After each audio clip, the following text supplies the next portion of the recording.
దేవాలయ ప్రాంగణాల్లో పెట్టడం వేరు. దేవాలయ ప్రాంగణం, ఏ దేవాలయంలో శంకరాచార్యుల వారు ఉన్నారు చెప్పండి? దేవాలయాల్లో శంకరాచార్యుల వారు ఉండాలా వద్దా? అటువంటి ఆయనకి మనం ఏం గౌరవం ఇస్తున్నామండి ఈరోజు ఏ స్కూల్ పిల్లలకి శంకరాచార్యుల వారు, మీరు అంతెందుకు, మీరు ఇప్పుడు ఈ కెమెరా పట్టుకొని శంకరాచార్యుల వారు పటం ఇస్తాను పట్టుకొని మీరు వెళ్ళి విద్యార్థులను అడగండి, ఎవరైనా ఈ పలానా ఆయన పేరని చెప్తారేమో చూస్తాను. రోడ్డు మీదకి వెళ్ళి కనీసం ఒక వీడియో ఒకసారి మనం చేద్దాం. ఏంటి ఫోటోలో ఉన్న వాళ్ళు ఎవరండి? మధ్యప్రదేశ్లో నర్మదా నది ఓంకార క్షేత్రం దగ్గర 108 అడుగుల విగ్రహం ఉంటుంది పెద్దది. ఆంధ్రాలో ఎందుకు లేవు? ఆంధ్ర తెలంగాణ ప్రాంతాల్లో, ఆంధ్ర తెలంగాణలో ప్రజలందరూ గుండెల్లో పెట్టుకున్నారండి. మరి ఏం చేస్తాం? నేను నిజంగా చెప్తున్నాను, జగద్గురు ఆదిశంకరాచార్యుల వారిని దక్షిణ భారతదేశంలో వారిని ఎలాగ మనం పూజించాలి, ఎలా వారిని ఆదరించాలి అనేది భవిష్యత్ తరాలకి మనం చెప్పే ప్రయత్నం చేయట్లేదు. ఈ రోజున మనకు బీచ్ రోడ్లో చూసుకుంటే అన్నమాచార్యుల విగ్రహాల దగ్గర నుంచి ప్రతి అందరివి ఉన్నాయి. మన జగద్గురు శంకరాచార్యుల వారి విగ్రహం పెట్టలేకపోవడం మన దురదృష్టం. ఇలాగే కాదు, ప్రతి చోట ఉంది. హైదరాబాద్లో అంత పెద్ద నగరంలో ఎక్కడ ఒక జగద్గురు శంకరాచార్యుల పటం, ఒక విగ్రహం పెట్టలేదు. ఎన్ని చౌరస్తాలు ఉన్నాయండి? ఒక చౌరస్తా కానీ శంకరాచార్యుల వారి మార్గం అని, శంకరాచార్యుల వారి ఆ చౌరస్తాని కానీ ఎందుకు పెట్టలేకపోతున్నారు? ఎన్ని జంక్షన్లు ఉన్నాయి? జంక్షన్లో ఎందుకు బోల్డ్ అని విగ్రహాలు పెట్టారు? శంకరాచార్యుల వారు స్మరించుకోవడానికి కానీ, ఆయన జయంతిని జరుపుకోవడానికి కానీ ఒక విగ్రహం కూడా ఎందుకు పెట్టలేకపోతున్నారు? ఇప్పుడు ఎవరో ఒకరి చేత మాట అనిపించుకునే స్థాయిలో కాకుండా మనం ఇంకొంచెం ముందుకెళ్తే బాగుంటుంది. అది ఒకళ్ళ చేత మనం అనిపించుకోకుండా మనం జగద్గురువుల్ని ఇంకొంచెం నెత్తి మీద పెట్టుకుంటే బాగుంటుంది. వారిని ఇంకొంచెం పైకి లేపితే, వారిని ఇంకా స్థాయి పెంచి, వారు మనకి ఎంతో ధర్మానికి చేశారని గుర్తించి ఇంకా వారిని ఉన్నత స్థాయిలో మనం ఇంకా కూర్చోబెడితే బాగుంది. ఈరోజు లక్ష్మీవారాలు అంటే గురువారం రోజున ఏ గురువుకు పూజ చేయాలో, ఎవరికి పూజ చేయాలో కూడా లేని ఆ స్థితిలో కూడా ఉన్నారు జనాలు. ఎవరికి ఎందుకు పూజ చేస్తున్నారో కూడా అర్థం కావట్లేదు. జగద్గురువులను పూజించడం మానేశారు గురువారం నాడు. దత్తాత్రేయుల వారిని పూజించడం మానేశారు. శ్రీపాద శ్రీవల్లభ స్వామి వారిని పూజ చేయడం మానేశారు. దక్షిణామూర్తిని పూజించడం మానేశారు. హయగ్రీవ స్వామి వారిని పూజించడం మానేశారు. గురువారం నాడు ఎవరికి కేటాయించారో, ఎవరికి పూజలు చేస్తున్నారో అది మీకే వదిలేస్తున్నాను. జయ జయ శంకర, హరహర శంకర. మన సప్తర్షి చారిటబుల్ ట్రస్ట్ వారి నిర్వహణలో మన సప్తర్షి వేద పాఠశాల ప్రాంగణంలో గత 7 రోజులుగా కొనసాగుతున్నటువంటి మహాసౌర యాగం. ఒక పక్క మహాసౌర యాగంలో భాగంగా ప్రతిరోజు కూడా 12 మంది కలిసి నమస్కారాలు చేస్తుంటారు. అదేవిధంగా సౌర హోమాలు, సౌర పంచాయతీ పూజలు, అదేవిధంగా ప్రతిరోజు కూడా 11 రుద్రాలతో 11 మంది కలిసి 121 మహారుద్రం జరుగుతుంది. అదేవిధంగా మానవులందరికీ కూడా చక్కనైనటువంటి ఆరోగ్యాన్ని, ఐశ్వర్యాన్ని, ఆరోగ్యం భాస్కరాదిత్య ఉంటారు కాబట్టి ఆ యొక్క సూర్యుడి యొక్క సంపూర్ణ అనుగ్రహం అందరికీ కలగాలని లోక కళ్యాణార్థం మనం ఇక్కడ త్రిచ మహాసౌర అరుణ మంత్రాలతో ఇక్కడ ప్రతిరోజు కూడా సూర్య నమస్కారాలు నిర్వహిస్తున్నాము. మరో పక్క మరికొద్ది రోజుల్లోనే ఇక్కడ మనకి ఆదిత్యాది నవగ్రహేశ్వర దేవాలయ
ఇక్కడ ఈ వేద పాఠశాల ఎన్నాళ్ళు ఎన్ని స్టార్ట్ చేసింది?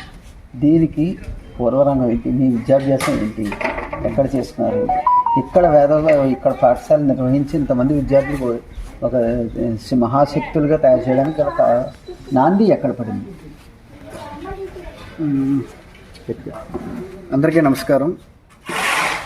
నా పేరు మావల్లపల్లి మాధవ్ శర్మ. నేను కూడా ఒక సాధారణ కుటుంబం నుంచి వచ్చినవాడిని. నేను కూడా మా నాన్నగారు పౌరోహిత్యం చేసుకుంటూ మమ్మల్ని పోషిస్తూ ఉండేవారు. అయితే నాకు కూడా పౌరోహిత్యం నేర్చుకోవాలి, మా నాన్నగారితో పాటు నేను కూడా వెళ్ళాలి అనే ఒక ఆలోచనతో దీంట్లో దిగాను. నేను ఇంకా స్కూల్ చదవను, నాకు ఇదే కావాలి, నేను వేదం నేర్చుకుంటాను. అయితే ముందుగా మా ఇంటి బ్రహ్మగారు అయినటువంటి ద్వాదశ విశ్వనాథం గారి దగ్గర ముందు మేము మొదలుపెట్టాము వేదాన్ని. ఆ తర్వాత వారు కాకినాడలో వేద పాఠశాల ఉంటే నువ్వు అక్కడికి వెళ్ళి చదివితే బాగుంటుందని ఆయన ఒక వేద పాఠశాలని నాకు పరిచయం చేస్తే నేను అక్కడికి వెళ్ళి మల్యాల పాండురంగారావు గారి వేద పాఠశాల కాకినాడలో గంగనాపల్లిలో ఉంటుంది. ఆ పాఠశాలలో నేను స్మార్త అధ్యయనం చేసుకుని అక్కడ నేర్పించినటువంటి గురువులు వారు ఇచ్చినటువంటి సంస్కారాన్ని ఏదైనా ఈ వేద పరిరక్షణ కోసం ఏదైనా కృషి చేయాలనే తాపత్రయం నాకు మా గురువుల దగ్గర నుంచి వచ్చింది. అలాగే కొంతకాలానికి అలాగా వయసు రీత్యా కావచ్చు, మరి ఏదైనా కావచ్చు, ఈ వృత్తిలో ఉన్నాం కాబట్టి అలాగే జగద్గురువులు ఆదిశంకరాచార్యుల వారి గురించి తెలుసుకోవడం, వారు అంత చిన్న వయసులోనే ఇంత సాధించి అంత ధర్మస్థాపన చేసినటువంటి ఆయన్ని మనమే కాదు ప్రతి యువత కూడా ఈరోజు జగద్గురు ఆదిశంకరాచార్యుల వారిని మాత్రమే ఆదర్శంగా తీసుకోవాలి. వారు ఏ రంగంలో ఉండండి, అటు ఐటీ రంగంలో ఉండండి, ఏ రంగంలో ఉండండి, జగద్గురువులను ఆదర్శంగా తీసుకుంటే ఖచ్చితంగా మనం చేయాల్సినటువంటి పనిని సాధించగలుగుతామని నాకు నమ్మకం కలిగింది.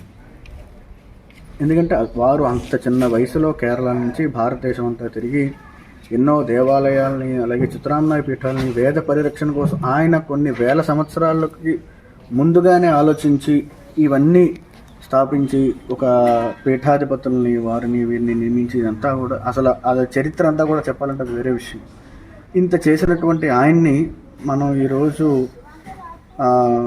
భవిష్యత్ తరాలకి వారి గురించి తెలియజేయాలి. అదేవిధంగా మనం నేర్చుకున్నటువంటి వేదాన్ని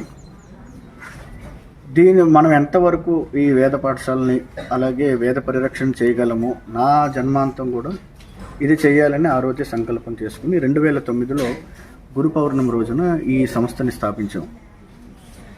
అప్పటి నుంచి కూడా నిర్విరామంగా ఈ వేద పాఠశాల అన్నది, ఈ గోశాల అన్నది అలా కొనసాగుతుంది. అలాగే దాతలు కూడా ఈ స్థలం అది ఇవ్వడం, దీన్ని మనం డెవలప్ చేస్తూ ఉండడం, ఇదంతా కూడా వేరే విషయం. ఇదంతా కానీ మన మెయిన్ మోటో ఏంటంటే వేద పరిరక్షణ చేయాలి.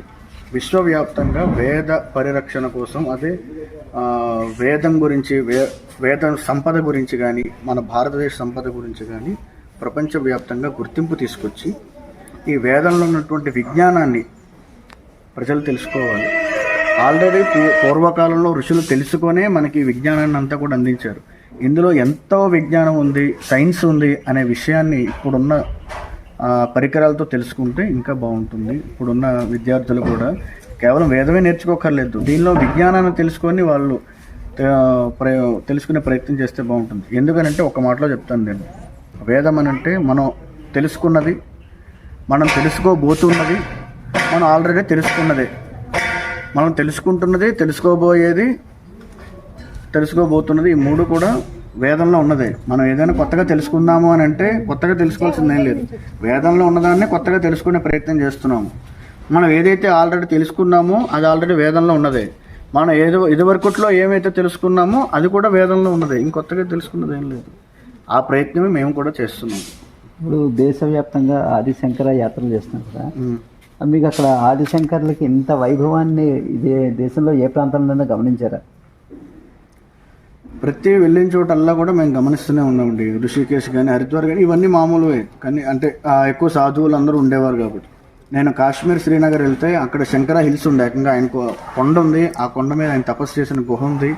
ఇప్పటికీ శంకరాచార్య వారి ఫాలోవర్స్ అందరూ కూడా అక్కడే ఉండి ఈ రోజు వరకు నిత్య అన్నదానం చేస్తూ ఉంటారు. అక్కడ ఉన్నవారు అందరూ కూడా బృందం నాకు ఫోన్ చేస్తూ ఉంటారు, మీరు మళ్ళీ ఎప్పుడు వస్తున్నారు, ఇక్కడికి ఎప్పుడు వస్తారు. మేము ప్రచార యాత్రకి వెళ్ళినప్పుడు కరెక్ట్గా దాల్ లేక్ పక్కన ఉంటుంది. అయితే మన వాడుకలో దాల్ లేక్ అంటున్నాం, కానీ అసలు కశ్యప సరోవరం అది.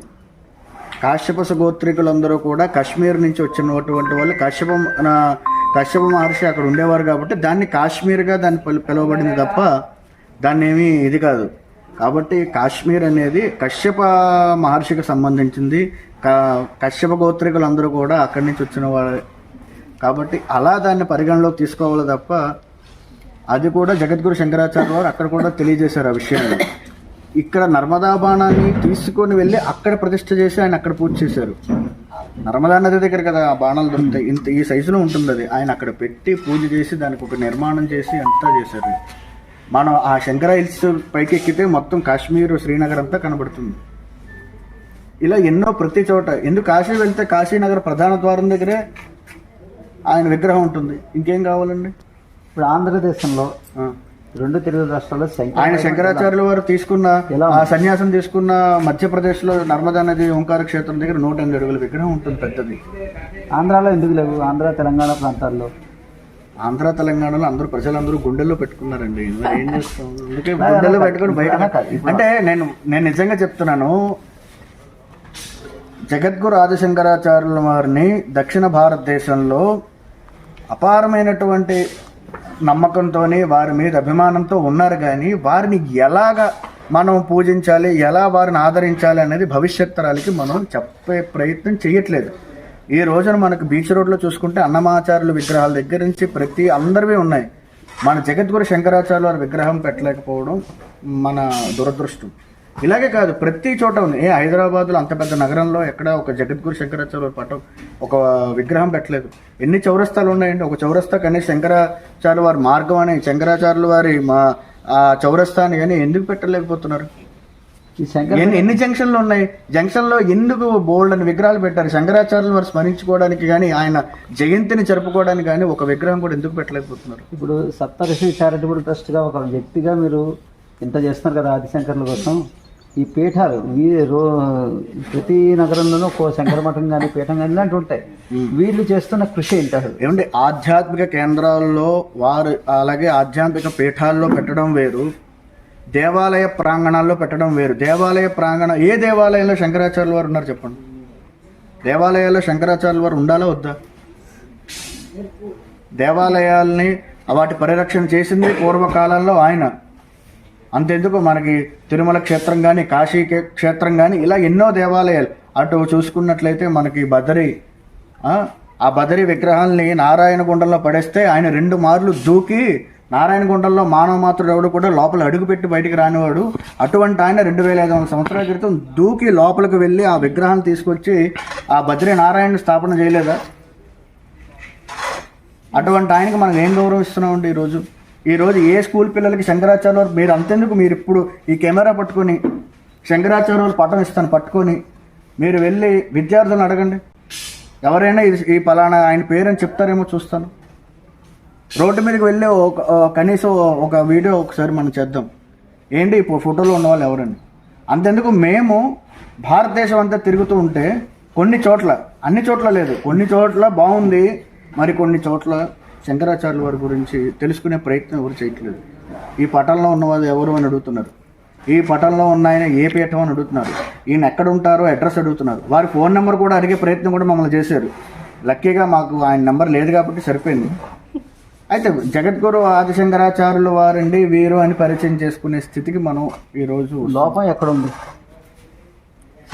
ఆదిశంకర్ని మనం సమాజానికి, మానవాళికి, మనోగడికి మార్గదర్శకులైన టాపిక్ ఇలాగా ఈ విద్యార్థులకు మీరు ఏ విధంగా నేర్పిస్తున్నారు? మన సమాజానికి ఏం చెప్తారు? ఏంటి, నా వరకు నేను కృషి చేస్తున్నాను. కొన్ని వేల విగ్రహాలను స్థాపన చేస్తాం. ఇప్పటికీ అందరికీ జగద్గురుని పరిచయం చేసే ప్రయత్నం చేస్తున్నాం. ఎందుకంటే జగద్గురుని పరిచయం చేసేంత స్థాయి నాది కాదు, ఎవరికి లేదు. వారి స్థాయి వారికి ఉంది. కానీ ప్రతి ఒక్కరూ కూడా వారి గొప్పతనం గురించి తెలుసుకోవాలి. ప్రతి ఒక్కరూ కూడా వారిని తెలుసుకునే ప్రయత్నం చేయాలి అంతే. ఇప్పుడు 32 ఏళ్ల వయసులో ఇప్పుడు సామాన్య వ్యక్తి ఏం చేస్తున్నాడు? అలాంటిది 2500 సంవత్సరాల క్రితం, అంత ముందు క్రితం పూర్వరంగంలో ఒక వ్యక్తి మహాశక్తిగా ఏర్పడి 32 ఏళ్ల వయసులో చెయ్యవలసిన దానికంటే కొన్ని 100 రెట్లు ఎక్కువ చేసి సాధించి మనకింత సమాజాన్ని, ఇంత విజ్ఞానాన్ని అందించారు కదా. దానికి మనం ప్రస్తుత తరం ఏం చేస్తాం? నేను ఇందాక చెప్పినట్లుగానే జగద్గురువులని నేటి యువత ఆదర్శంగా తీసుకొని వారు చేసిన దాంట్లో రేణు వంతు ప్రతి ఒక్కరు చేస్తే ఈ రోజు మన హిందూ ధర్మాన్ని ఎవ్వరూ కూడా కనీసం హేళన చేసే ప్రయత్నం కూడా చేయరు. ఈరోజు ఇతర మతస్థులు మీరు చూస్తూనే ఉన్నారు ఎన్ని దాడులు జరుగుతున్నాయి. ఇవన్నీ జరిగేవి కాదు. ప్రతి ఒక్కరూ కూడా జగద్గురువులను ఆదర్శంగా తీసుకొని వారు ఒక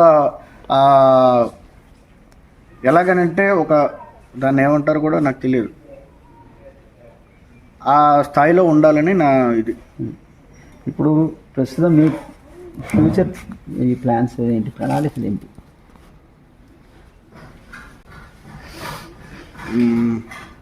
వేద పాఠశాల, వేద రక్షణతో పాటు వేద పాఠశాల అనేది అది నిరంతరం కొనసాగుతూనే ఉంటుంది. సామాజిక చైతన్యం కోసం మా వాళ్ళ ఏం చేస్తున్నారు? మేము నిరంతరం ఈ జగద్గురు ఆది శంకరాచార్యుల వారి యాత్ర కొనసాగిస్తూనే ఉంటాం ప్రతి సంవత్సరం. దాన్ని ఇంకొంచెం విశ్వవ్యాప్తం చేసి ప్రతి గ్రామాలకి వెళ్ళి జగద్గురువుల గురించి, మన హిందూ ధర్మం గురించి, సంప్రదాయం గురించి, అలాగే ఎన్నో మనవి హిందూ సంస్కృతి సాంప్రదాయాలు ఉన్నాయి, వాటన్నింటి కూడా ఆచార వ్యవహారాలు ఉన్నాయి, ఇవన్నీ కూడా కనుమరుగైపోతూ ఉన్నాయి. వారికి తెలియజేస్తూ ముఖ్యంగా ఏంటంటే మన బ్రాహ్మణోత్తములే వేదాధ్యయనం కూడా మానిస్తూ ఉన్నారు. వారిని ప్రోత్సహిస్తూ వారికి వేదం గురించి ఒక అవేర్నెస్ తీసుకొచ్చి వారిని కూడా వేదంలోకి తీసుకొచ్చి, అదేవిధంగా ఎన్నో దేవాలయాలు ధ్వంసం అవుతున్నాయి. కొన్ని అటుపక్క అయితే ఎవరు చేస్తున్నారో మనందరికీ తెలిసిన విషయమే. కానీ అయితే ఇంకా వాటి కోసం కూడా కృషి చేస్తూ ఎంతవరకు వేద ఘోషణ వినిపించాలో అంతవరకు కూడా ప్రతి గ్రామంలో కూడా వేద పారాయణ చేసే ప్రయత్నం మనం చేస్తూ ఉన్నాము. వేద మంత్రోచ్చారణ వల్లే మరలా ఇది ఆ శంకరాచార్యుల వారు అనుకున్నటువంటి స్థాయిలో మరలా ఆ వైభవం మళ్ళీ వస్తుంది. కేవలం వేద ఘోష వల్లే వస్తుంది తప్ప ఇంకేమి చేయలేం. అది ఇప్పుడు ఇంత కఠోర శ్రమ చేస్తున్న మీకు వెనకాల శక్తి మహాలక్ష్మిదే ఉండాలి. అది వారు చెప్పారు కదా కనకధార స్తోత్రాన్ని కూడా దాని ప్రకారంగానే వారు ఏం చెప్తే అదే మేము ఫాలో అవుతూ ఉంటాము. అదే వస్తూ ఉంటుంది తప్ప మేము లక్ష్మి కోసం మేము ఎప్పుడు వెనకాల పడలేదు. మేము వెళ్ళే దిశలో ఆవిడ వెనకాతలు వస్తూ ఉంటుంది తప్ప మేమేమి దానికోసం తాపత్రయపడలేదు. ఇలా సహకారం మేము కృషి చేస్తూ ఉన్నాం అంతే. మేము ఏమంటే ఈయన బ్యాంక్ అకౌంట్ ఓపెన్ చేసుకొని లక్ష్మీదేవి వస్తేనే ధర్మస్థాపన చేయగలిగారు ఆయన. కానీ అప్పటి కాలం అయినా సరే ధర్మం ఒకేలాగా ఉంటుంది. దానికి ఎప్పుడు కూడా మ్యానుఫ్యాక్చరింగ్ డేట్ అదేంటిది ఎక్స్పైరీ డేట్ ఉండవు. ధర్మం ఎప్పుడు ధర్మంలాగే ఉంటుంది. ధర్మాన్ని నమ్ముకున్న వాడికి వెనకాతలే భగవంతుడు వెనకాతలే వస్తూనే ఉంటాడు. నేను వెనకాతలు ఉన్నా నువ్వు వెళ్ళరా అని. అంతే తప్ప నేను లక్ష్మిని ముందు నెత్తిమి పెట్టుకొని నేను వెళ్ళాల్సిన పని లేదు. నేను వెళ్తే ఆటోమేటిక్గా లక్ష్మి అన్నీ అందరూ వస్తారు. అవి రావాల్సిన పని లేదు. మాధవ్ శర్మ వెనకాల బలంగా నిలబడిన మహాశక్తి ఏంటి? ఇక ఈయనే. నేను నా వెనకాల నేను ఆయన పాదాల దగ్గర నించొని మీరు ఆయన దగ్గర మీ వెనకున్న శక్తి ఏంటి? మా వెనక ఏ శక్తి లేదండి. కేవలం వేద మంత్రం, వేదం వేదం వేదం, ఇదే మా శక్తి. ఇంతకు మించి ఇంకేం లేదు. వేదం కోసం ప్రతి ఒక్కరు కృషి చేస్తారండి. వేద పరిరక్షణ చేస్తున్నాం అంటే మన హిందూ ధర్మం అంతా ముందుకుంటుంది. కాకపోతే మనలో ఏంటంటే కొంచెం చైతన్యం రావాలి. కొంచెం స్టార్టింగ్ ప్రాబ్లం మన వాళ్ళందరికీ కూడా. ఎవరో ఒకరి చేత మాట అనిపించుకునే స్థాయిలో కాకుండా మనం ఇంకొంచెం ముందుకెళ్తే బాగుంటుంది. అది ఒకళ్ళ చేత మనం అనిపించుకోకుండా మనం జగద్గురువులని ఇంకొంచెం నెత్తి మీద పెట్టుకుంటే బాగుంటుంది. వారిని ఇంకొంచెం పైకి లేపితే వారిని ఇంకా స్థాయి పెంచి వారు మనకెంతో హిందూ ధర్మానికి చేశారని గుర్తించి ఇంకా వారిని ఉన్నత స్థాయిలో మనం ఇంకా కూర్చోబెడితే బాగుంది. ఈరోజు లక్ష్మీవారాలు అంటే గురువారం రోజున ఏ గురువుకు పూజ చేయాలో ఎవరికి పూజ చేయాలో కూడా లేని ఆ స్థితిలో కూడా ఉన్నారు జనాలు. ఎవరికి ఎందుకు పూజ చేస్తున్నారో కూడా అర్థం కావట్లేదు. జగద్గురువును పూజించడం మానేశారు. గురువారం నాడు దత్తాత్రేయుల వారిని పూజించడం మానేశారు. శ్రీపాద శ్రీవల్లభ స్వామి వారిని పూజ చేయడం మానేశారు. దక్షిణామూర్తిని పూజించడం మానేశారు. హయగ్రీవ స్వామి వారిని పూజించడం మానేశారు. గురువారం నాడు ఎవరికి కేటాయించారో ఎవరికి పూజలు చేస్తున్నారో అది మీకే వదిలేస్తున్నాను.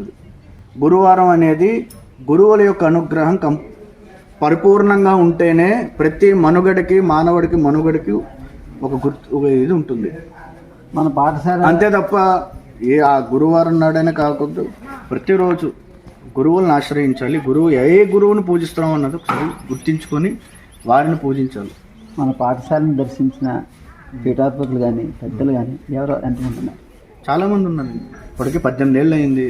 ప్రతి ఒక్కరూ వారి ఎప్పుడైనా విశాఖపట్నం వచ్చినప్పుడు ఒకసారి వేద పండితులు వస్తుంటారు, పీఠాధిపతులు వస్తుంటారు, దేవనాచార్య స్వామి వారు వచ్చారు. అలాగే ఇంకా చాలామంది ప్రముఖులు పీఠాధిపతులు చాలామంది వచ్చారు. శైవ వైష్ణవ భేదం ఇక్కడ కనిపించట్లేదు. జగద్గురువుల్ని ఎవరైనా నమ్ముకున్న వాళ్ళు ఎవరైనా ఆ భేదం ఉంటే ఇంకా వాడు జగద్గురువుల్ని శంకరాచార్యులు వారు ఎందుకు పూజిస్తారండి? ఆయన చెప్పింది ఏంటి? శివాయ విష్ణు రూపాయ శివరూపాయ విష్ణువే అని చెప్పారు కదా. ఇంక చెప్పిన తర్వాత కూడా భజగోవిందని చెప్పారు. చెప్పారు మరి ఇన్ని చెప్పిన తర్వాత కూడా మనం ఆ భేదం ఎందుకు పెట్టుకుంటామండి? ఆ మాట వస్తేనే నరకలోకాలకు వెళ్తాం మనం. ఆ భేదం అనే మాట వస్తేనే. ఇప్పుడు ప్రస్తుతం సమాజంలో జరుగుతున్న దానికి మీరు ఏ విధమైన సూచనలు చెప్తారు? సూచించే స్థాయి నాకు లేదు, మార్గదర్శనం ఇచ్చేంత ఇది నాకు లేదు. కానీ మన వరకు ఎవరికి వారు వారి ప్రయత్నం మనం చేయాలండి, అంతే. ఇప్పుడు బ్రాహ్మణుడిగా వాడు చేయాల్సినటువంటి కర్తవ్యం నిత్య సంధ్యావందనం, నిత్య అనుష్ఠానం, నిత్యం వాడు చేయాల్సినటువంటి చేస్తే ఈరోజు బ్రాహ్మడికి సమాజంలో ఎంతో గుర్తింపు వస్తుంది. అలాగే హిందువుగా ఉన్నవాడు వాడు చేయాల్సినటువంటి క్రతువులు, వాడు చేయాల్సినటువంటి నియమ నిబంధనలు పాటిస్తూ వాడు చేయాల్సినటువంటివన్నీ చేస్తే ఈరోజు ఎందుకండి హిందూ ధర్మం మీద ఈరోజు అందరూ ఇలాగా హేళన చేస్తూ ఉంటారు? మనం చేసే లోపం ఉంటేనే కదా ఉంటుంది. ఈరోజు ఒక్కొక్కరు ఆదివారం అయితే ఖచ్చితంగా వెళ్తారు. ప్రతి ఒక్కరు ఉదయం, మధ్యాహ్నం, సాయంత్రం వాళ్ళు ఎవరు మైకులు హోరెత్తం చేస్తున్నారు. అంటే వాళ్ళకున్న డెడికేషన్ మనకెందుకు లేదు? లోపం ఎక్కడుంది? మనలోనే ఉందని చెప్తున్నాడు కదా. ఇప్పుడు వాళ్ళలో లేదు, మనలోనే ఉంది. ఈరోజు ఏ గుడిలోనండి వేద మంత్రాలు వినిపిస్తున్నాయి? మీరు చెప్పండి. ఒక మైక్ ఒక గుడికి వెళ్దాం, ఆ మైక్లో ఏ మైక్లో మంత్రాలు వినపడుతున్నాయి నాకు చూపించండి, వినిపించండి. పోనీ ఏ గుడిలో జరగట్లేదు అంటారా? జరుగుతున్నాయి, మౌనంగా జరుగుతున్నాయి. అంటే ఏదో ఆ గుడి ఆ పరిధి వరకు జరుగుతున్నాయి అంతే. ఈరోజు ఏ గుళ్ళో మంత్రాలు కానీ ఏ గుళ్ళో స్తోత్రాలు కానీ వినపడుతున్నాయండి? గుళ్ళకి ఆదరణ సరిగ్గా ఉంటే వేద పండితులు ఆటోమేటిక్గా వెళ్తారు కదా. ఏమండి, ఇది జరిగితే కదా అప్పుడు ఆదరణ జరిగేది. ఇప్పుడు ఇక్కడ వేద పాఠశాలలు ఉంటేనే కదా వేదం చదువుకుంటారు. ఆ గుళ్ళో వేదపారాయణ జరిగితే కదా భక్తులు వస్తారు. ఈరోజు తిరుమల తిరుపతి దేవస్థానానికి ఎందుకు వెళ్తున్నారు? వీధిలో ఉన్న ఎందుకు వెంకటేశ్వర గుడికి వెళ్ళట్లేదు? ఈ రోజు ఎందుకు సంపద నాయుడు గుడికి వెళ్తున్నారు? వీధిలో ఉన్న గణపతి గుడికి ఎందుకు వెళ్ళట్లేదు? మేనియా అంటారా? అంటే అక్కడ జరిగే పూజలకి, అక్కడ జరిగే క్రతువులకి జనాలు ఆకర్షితులై వెళ్తున్నారు. ఏం వీధిలో ఉన్న గణపతికి ఆ గణపతికి ఏమైనా గొడవలు ఏమైనా ఉన్నాయా? వాళ్ళకి భేదాలు ఏమైనా ఉన్నాయా? ఈ గణపతికి ఆ గణపతికి చెప్పండి. మీరు ఇప్పుడు డైలాగ్ ఒక స్టేట్మెంట్ ఇచ్చారు, బ్రాహ్మణులు ఖచ్చితంగా సంధ్యావందనం చెయ్యాలండి. వాళ్ళు చేసే కర్తవ్యం సక్రమంగా నిర్వహిస్తే చెయ్యట్లేదు అంటారా? వాళ్ళకే వదిలిస్తున్నాం. అది ఎంతమంది చేస్తున్నారు, ఎంతమంది చెయ్యట్లేదు. నేను ప్రతి ఇంటికి వెళ్ళి మీరు సంధ్యావనం చేస్తారని లేదని చూస్తాను. మీరు సంధ్యావనం చేస్తున్నారని నేను ఇంటికి వచ్చి చూస్తాను. చేసుకుంటే బ్రాహ్మడికి సమాజంలో ఇంకా గుర్తింపు స్థాయి పెరుగుతుందని చెప్తున్నాను. చెయ్యట్లేదని నేను అనలేదు. మీరు చెయ్యట్లేదా నేను అనలేదు. చేస్తే బాగుంటుందని అన్నాను. ఒకవేళ అదేదో సినిమా మార్గదర్శనం చేయడానికి మనం ఏం చేద్దాం అది చెప్పండి. ఇప్పటిదాకా మర్చిపోయిన వాళ్ళకి మనం ఏం చేద్దాం? మన సూచనలు ఏంటి? ప్రతి ఒక్కరిలో ముందు ఒక అవేర్నెస్ తీసుకురావాలండి. ఎలాగా? మనం చేస్తూ 10 మంది చేయించడమే. ఆయన చేసింది అదే. ఆయన చేశారు, ఇలా ఉంటే ధర్మం బాగుంటుందని చెప్పారు. ఇలాగే అద్వైత సిద్ధాంతాన్ని అందరూ కూడా ఆచరించండి అని చెప్పారు. ఆయన ఆచరిస్తూ 10 మంది చేత ఆచరింపజేసి డిబేట్లు కండక్ట్ చేశారు. ఆయన భారతదేశం అంతా తిరిగారు. ఎంతో మంది గొప్ప గొప్ప పండితుల్ని, సురేశ్వరాచార్యులు వారు ఎలాగొచ్చారు? వారితో డిబేట్ చేసి అంతా వాదించి వాదోపవాదాలు జరిగిన తర్వాతే కదా ఆయన కూడా ఆయనకి సరెండర్ అయ్యారు. ఆయన దగ్గర శిష్యరికం తీసుకున్నారు. ఇలా ఎంతమందితో ఆయన వాదోపవాదాలు చేశారు. ఎన్ని మతాలని ఆయన సుమారుగా 76 మతాలు ఉండేవి. ఆ మతాలన్నిటినీ కూడా అవైదిక మతాలన్నిటి కూడా ఆయన పారద్రోలేరు కదా. ఇవి కాదు, ఇవన్నీ అవైదికం, ఇది వైదికం అని చెప్పి వారితో వాదించి అవన్నీ చేసాక కదా ఆయన ఇటు వచ్చారు. అంత కృషి చేసిన ఆయన మనం విస్మరించామా? సమాజంగా విస్మరిస్తున్నాము అని చెప్తున్నాను. అంటే పెద్ద పెద్ద వాళ్ళకి, మహానుభావులకి తెలియదు అంటారా? వారిని మర్చిపోయాం, వారి వెనకాల వారి పేరు చెప్పి మహానుభావులే వారిని గుర్తిస్తూ అలా ఉండిపోయారు. సామాన్యులు ఎవరు గుర్తించట్లేదని చెప్తున్నాను నేను. అంటే సామాన్య శంకరాచార్యుల వారు సామాన్యుల దాకా రావట్లేదు, సామాన్యుల దాకా రావట్లేదు, తెలుసుకునే ప్రయత్నం రావట్లేదు. ఎందుకు రానివ్వట్లేదు? మేమే ఇంటింటికి శంకరులను పంచుతూ ఉంటే ఆయన ఏమైనా మా మా మా మా ఇంటి చుట్టాలనుకున్నారా, మా ఇంటి పక్కాలనుకున్నారా, మీ ఇంటి చుట్టాలనుకున్నారా? ఈయన హిందూ బంధువులకి అందరికీ ఆయనేనండి గురువు. ఎవరు నా సొత్తు నీ సొత్తు మీ సొత్తు కాదు ఇది. నేను బ్యాంక్ లాకర్లో ఆయన జగద్గురువుని పెట్టుకున్నామా? మీరు అలా అడగకూడదు. జగద్గురువుల్ని అందరూ ఆదరించాలి, అందరూ పూజించాలి, అందరూ ఆయన్ని ఆదర్శంగా తీసుకోవాలి. ఈ 3 వాక్యాలు నేను చెప్పేది. ఆయన ఏ రోజైతే ఆయన పాదుకులను మనం విడుస్తామో ఆయన మనల్ని విడిచినట్టే. గురువు పాదుకులు పట్టుకొని, గురువు పాదాలు పట్టుకొని నడిచేవాడికి అంత బాగుంటుంది. అది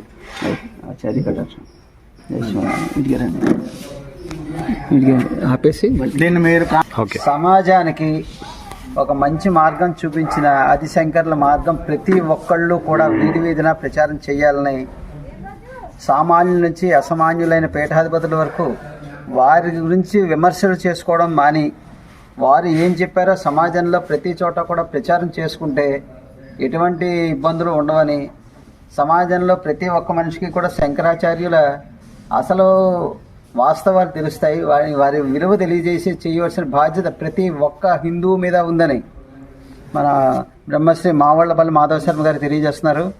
వీరి వేద పాఠశాలలో వీరు చేస్తున్న కృషికి ప్రతి ఒక్కళ్ళు కూడా మన వంతు సహకారం మనం అందిద్దాం. వీరి మార్గానికి మనం కూడా సమిధులై రథసారథులుగా నిలిచి వారిని కొంచెం ముందుకు తీసుకెళ్లే ప్రయత్నం చేద్దాం. వేద పాఠశాలను నిలబెడదాం. జయతు భారతం, జయతు సంస్కృతం, జయతు వేద మాతరం. జై జై జయ శ్రీమన్నారాయణ.